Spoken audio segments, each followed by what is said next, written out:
up to episode 13. Oh my goodness, that is so amazing. We're halfway there and it's only taken me 5 days. I'm pretty sure it took me like 3 months to do the last series, so it's nice to getting through them quite quickly. But yeah, we won't hesitate anymore and jump straight into it.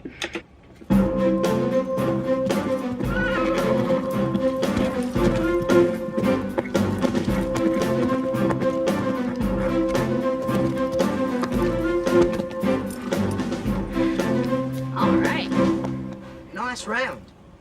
Although you had problems with your balance on that last jump. It's you, Phil. So, what are you doing here?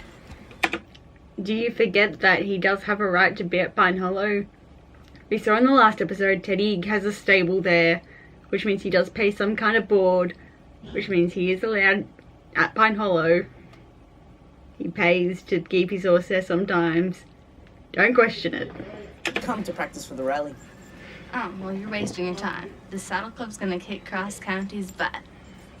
Only the Saddle Club? Like, are they the only 3 girls competing? Out of everybody? Can you believe it? Just the best horse magazine in the country.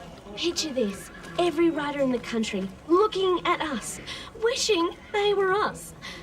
What's my best profile?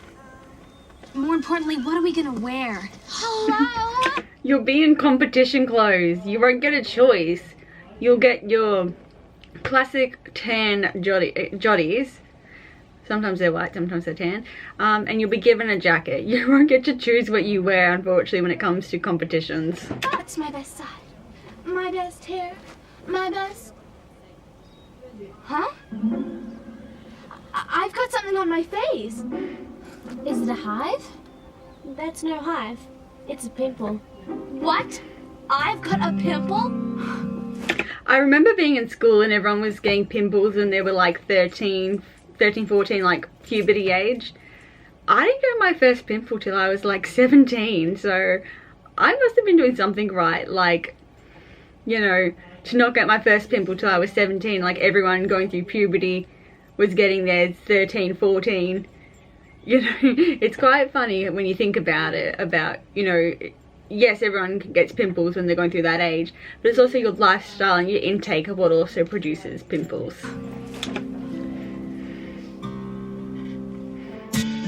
And also popping it with your fingers just makes things worse, because all the bacteria on your fingers, if you tried to pop a pimple, you're just doing more damage. Don't pop a pimple ever, let it go away naturally. But I thought you didn't care about looks. That was before I had a giant growth on my face. I think you're overreacting. It's not like it'll be there forever. But I need it gone by tomorrow. There must be something I can do. Well, there is one. Just Thin Lizzy. Don't you know that that stuff can cover tattoos? Just buy some Thin Lizzy. And so what did the affiliation say when they heard about our rally tomorrow? Affiliation? I don't think they know, do they? Do they have to know? Every event has to be notified. I'm sorry, I didn't realise. And they need copies of all the entry forms?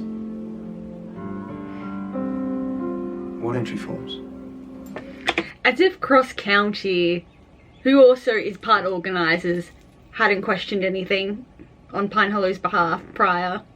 I mean, a lot of the stuff has to be in weeks in advance. You can't just do it 24 hours notice. So, yeah, Cross County should have said something about, you know, chasing things up because it's their part too. I'll fix it.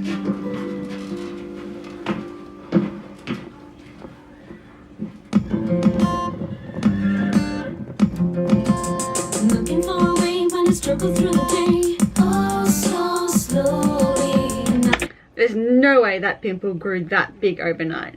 I've had pimples. Yes, they start off that small, but there's no way that pimple went big overnight. Hey, Carol, have you seen Stevie? No, not yet. They are in white joddies. I always got the tanned ones when I did like little pony club competitions. I never had the white ones. Mostly because you can't go near a horse without getting them dirty, so there's no way you'd have them clean for the competition. Just walking into the stables, they would get dirty. Why? She rang me this morning. She's totally freaking out about that pimple. Isn't that, you know... Wow, you're Chris Bloom, aren't you? I've read all about you in the Thoroughly Horse. If this competition is for amateurs and like a pony club, like Chris Bloom has no idea who they are and whatnot, how is it fair that a professional horse rider gets to compete? Like, shouldn't this just be for amateurs? Are you giving a demonstration ride? Nah, he's riding with Danny and Christy. What? Great team, huh? Danny, Christy, and Chris Bloom. And we're married. Don't you just love it how like Christy and Danny don't have a surname, but then Chris Bloom, his surname gets to be pronounced? Come on, Chris. Christy's waiting. Well, good luck out there, guys. May the best riders win. Yeah, only the professional. He's obviously the better rider. Oh, Stevie does get to have her tanned jumpers. Stevie! Oh, hi, Deborah. What are you doing? I'm starting a new fashion, what do you think? Why are you wearing that scarf? Oh, I know this must seem like the end of the world, but trust me, it isn't. Sure. One of my favourite quotes is, everything will be okay in the end. If it's not okay, it's not the end. And sometimes I just have to remind myself that, and I guess Stevie has to remember that in this situation. Sometimes in life you get the good, you get the bad. When you get the bad, It's called karma. We can't live our lives without good and bad karma. It's yin and yang. We can't have everything go our way all the time. We do need to have negative karma hit us sometimes. And a lot of times you might find it's due to your past life or something you did in this life. It's just the way the life goes. You can't have good happen to you all the time. You do need a balance of bad. It's like germs. There's good and bad germs and you can't live without both. You need good germs and you need bad germs. Watch it. You watch it. ew! What's that on your face? You need to see a doctor. Doctor. You're just jealous because I've got beautiful hair. Not that anyone can tell under this stupid helmet.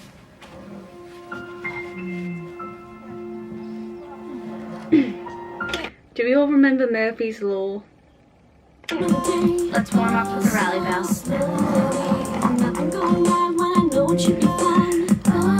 I love the camera angles that they've had to use for this one. They've had her riding in between trees, so you can't tell it's her stunt double riding because they wouldn't be able to get Stevie on a horse without a helmet for legal reasons. For that being that anyone under the age of... someone correct me on this. I think it was 16 at the time in early 2000s that someone under the age of 16 had to have a helmet when riding a horse. And people who were like 12 and under had to have a horse and being around horses. So even if you weren't riding and you just had a groom your horse, you had to wear your helmet. I don't know if the laws have changed since then because I haven't been horse riding since 2014. But yeah, when I was riding, you had people under the age of 12 had to have a helmet when around a horse, and you had to be 16 to have a helmet on when you were riding a horse, from memory.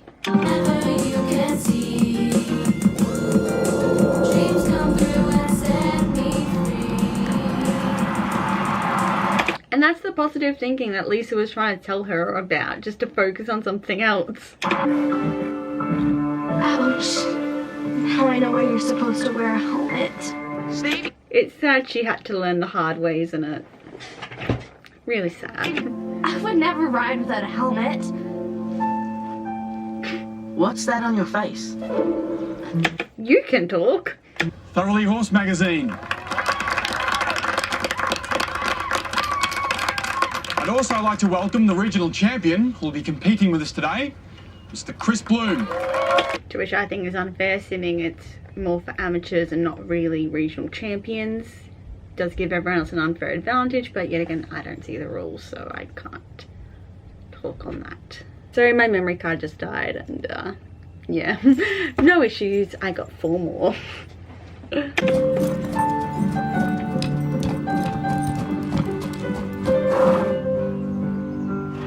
Oh, Carol, what was that salute?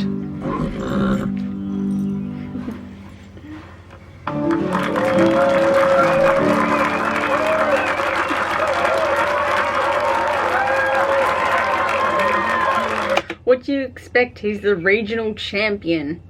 Again, this should be for amateurs.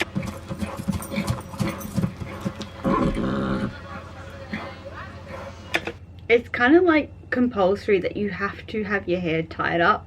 I don't know how the judges let her hop on a horse out, you know, reminding her, Stevie, put your hair up. It's kind of a requirement. You have to have your hair tied back. How did no one let her get away with that? My eyesight is fine. Well, you don't just wake up one day and have problems seeing. If your eyesight is so fine, how do you explain what happened? Carol Hansen to the mounting gate.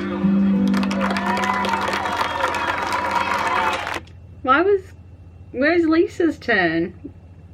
She hasn't had a turn yet. Why is Carol straight after Stevie? You are so gorgeous! Way to go, Chris, way to go! Okay, I have been like at pony clubs with big crowds and whatnot. You can't really hear people when you're riding. You kind of go into a zone. So I don't know how Christy could have distracted him. If he is the professional junior rider like he says he is, he would have been able to get into that zone and completely ignore all crowds, because you hear people cheering you on as soon as you take a jump. You hear people screaming your name. You should be able to zone out. Christy wouldn't have been the only person screaming. There are other people who would have been cheering after each jump and screaming his name. That wouldn't have been like the only thing. Like, he would have been able to zone out and just ignore all sounds like most people can. If amateurs can do it like myself, like if I could hop on a horse and just zone out any noise, I'm sure he could have done it too. He didn't lose concentration because of Christy, is what I'm trying to say.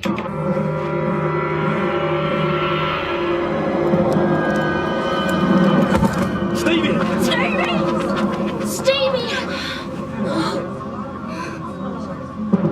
There's no way she fell off and landed like that. Like, no one lands that graceful. You're like, that's how you would land. No one lands and has a concussion like that. No one's so graceful when they fall, and that's the position. Most likely you're face down and in like a weird position. But we will have to have a serious talk about this when you are feeling better. A very serious talk. I thought you knew better. I do. I'll never ride without a helmet again. I learned the hard way. Trust me, I'll teach my kids to ride with helmets. Forget about the rally. We don't care about that. You should have told us what happened. She tried, but every time you tried to shut her up, and by giving her a lecture straight after, she felt guilty. Whatever made you ride without a helmet? You could have really hurt yourself. Try not to eavesdrop next time, Lisa. It's really rude. Lisa, you're crying. I know, Stevie. Another episode done and dusted. If you did like this episode, please give it a big thumbs up, and also please do subscribe for more, and please sign the petition that I have linked in the description box below. I'm trying to get the unreleased music from the Saddle Club Series 2 and Series 3 released, because as we all know, if we're big fans of the Saddle Club, you would know that so many singles from Season 2 went unreleased, and 2 whole albums from Season 3 went unreleased. And I know a lot of people don't care for Season 3 that much, but they did have some really cool songs, and I would love to hear the full versions of it. So if you could please support us and bring it to anyone's attention that you may know who worked on the Saddle Club, has some kind of involvement in the Saddle Club, that we could bring to their attention and they could spread the word to anyone, basically. If you could do that, that would be absolutely amazing. And I will see you next time in the next episode. Bye, guys.